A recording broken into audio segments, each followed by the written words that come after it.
Durante muito tempo, entre nós técnicos, existiu uma discussão, o americano não tem índice, né? Os americanos não trabalham com índice. Isso é verdade até certo ponto. Os americanos não trabalham com os índices que a gente chama de arbitrários ou empíricos, né? Mas os índices econômicos, hoje é de alto uso nos Estados Unidos. Só a raça Bird Angus lá tem 4 índices econômicos. Índice econômico quer dizer seleção direta para lucro. Você vai escolher os seus animais que vão te dar mais lucro, dinheiro no bolso. Exatamente. Como é que monta o índice econômico?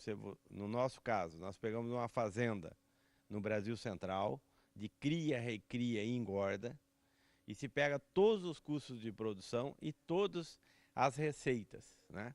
E depois pega as características econômicas e coloca, né, numa planilha para ver qual o impacto de cada característica. Por exemplo, se eu aumento 5 quilos no peso da desmama, quanto eu ganho a mais?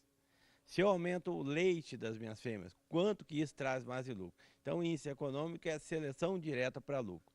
E aí, aquele velho questionamento, né, que existia no mercado. Eu devo comprar animal com alto índice? No caso do econômico, sim, né? Quanto melhor o índice, maior o lucro. Agora é impressionante, nós vamos mostrar uma tabela elaborada pela ANCP, que mostra o peso de cada item no processo de criação de gado de corte.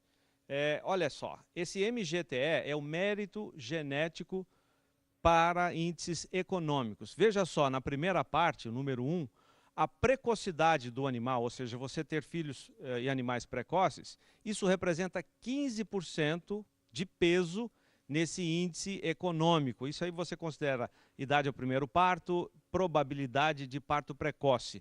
Doutor Ageu, eu estou observando aqui o item 3, crescimento, ele representa 40% nesse indicador, nesse índice. O que quer dizer isso?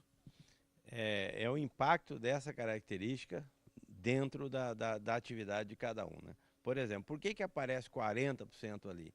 Poderia aparecer 38, 30 ou 60, né? Porque na hora que se simula, que faz o exercício para ver qual que é a melhor composição de lucro, é colocar o ganho de peso com 40.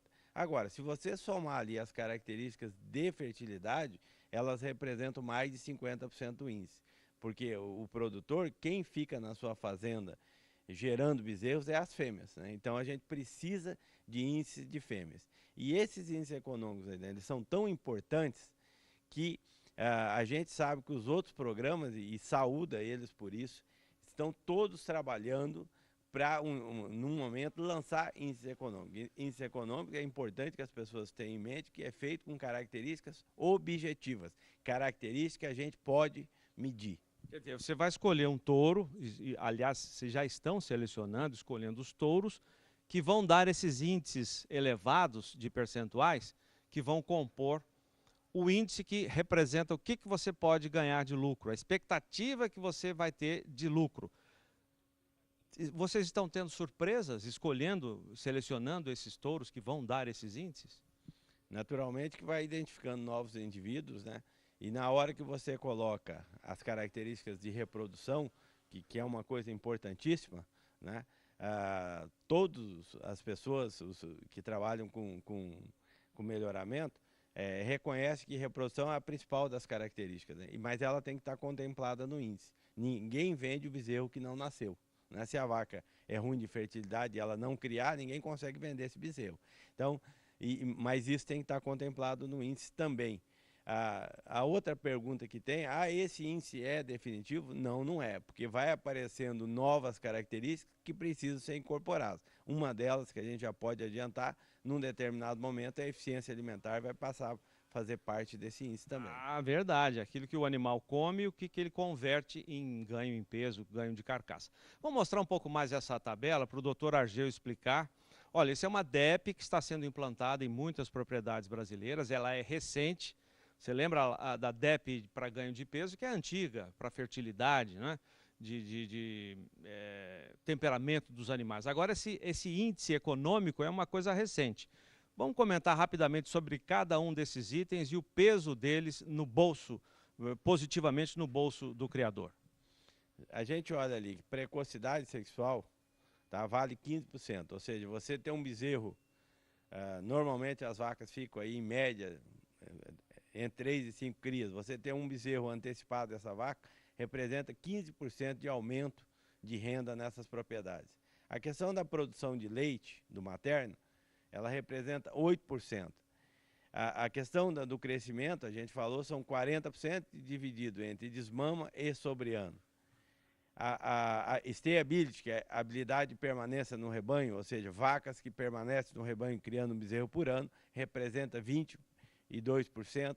A fertilidade baseada no perímetro escrotal representa 6%. E a carcaça baseada na área de olho de lombo, 9%. Ou seja, essa foi a melhor distribuição que a gente encontrou pensando em lucratividade.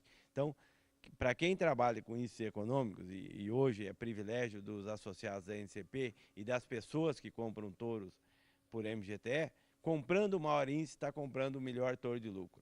Esse melhor touro pode ter defeitos? Sim, porque alguns defeitos não entram na DEP, como, por exemplo, pigmentação, tamanho de umbigo, né? Isso não é contemplado na avaliação. Mas, do ponto de vista de desenvolvimento, de gerar lucro, o maior índice é o melhor animal.